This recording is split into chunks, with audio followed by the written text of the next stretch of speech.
दोस्तों, क्या आपको लगता है भूत प्रेत होते हैं? ये एक ऐसा विषय है जिस पर कई सालों से विवाद होता आ रहा है। दुनिया भर में कई ऐसी जगहें मौजूद हैं जहां मौत का साया बनकर रूहें घूमती हैं, जहां जाने पर किसी के नहीं होने पर भी किसी के होने का आभास होता है। इस वीडियो में जिस सच्ची घटना के बारे में मैं बताने जा रहा हूं, उसे देखने के बाद भूतों के अस्तित्व को नकारा नहीं जा सकेगा। गुड़गांव, इस चमचमाते और प्रगति की ओर तेजी से बढ़ते शहर के अंदर कैद है कुछ ख्वाहिशें।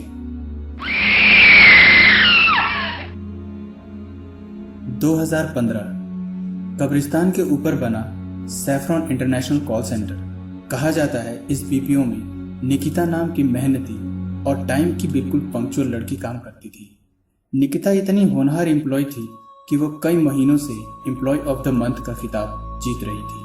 रोज की तरह उस दिन भी शिफ्ट खत्म ही होने वाली थी कि निकिता को एक अनजान इनबाउंड कॉल आया, और वो कॉल काफी लंबे समय तक चला।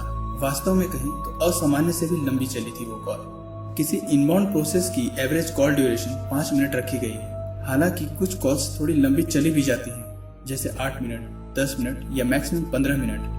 लेकिन निकिता की कॉल उस दिन 45 मिनट तक चली थी।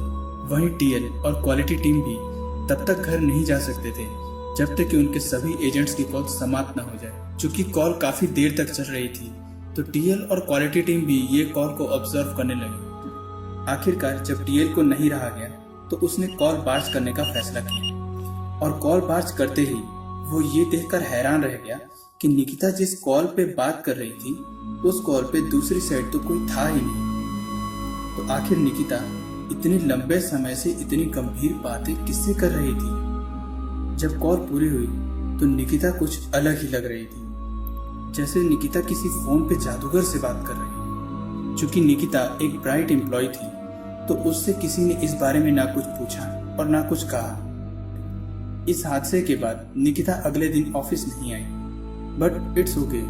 उसने ये पहली कोई अनशेड्यूल्ड लीव ली थी, लेकिन वो उसके अगले दिन भी बिना किसी को बताए ऑफिस नहीं आई, और धीरे धीरे ये सिलसिला जारी रहा। उसके कलीग्स और टीएल ने उसे फोन करके उसे कांटेक्ट करना चाहा, बट फोन नॉट रीचेबल था। जब कंपनी के एचआर को ये बातें पता चली तो उन्होंने ट्रांसपोर्ट डिपार्टमेंट से उसका अपडेटेड एड्रेस मंगवाया जहां निकिता को रोज ड्रॉप किया जाता था।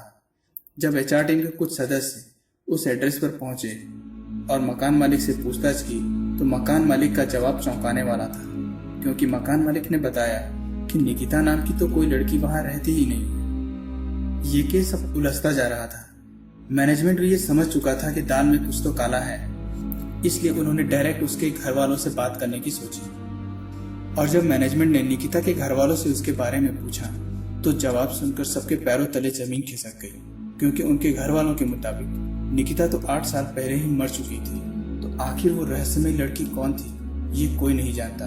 कुछ एम्प्लॉयज द्वारा अफवाहें ये भी हैं कि सैफरॉन कॉल सेंटर में कई बार काफी एम्प्लॉयज ने कुछ अजीबोगरीब घटनाएं भी देखी हैं।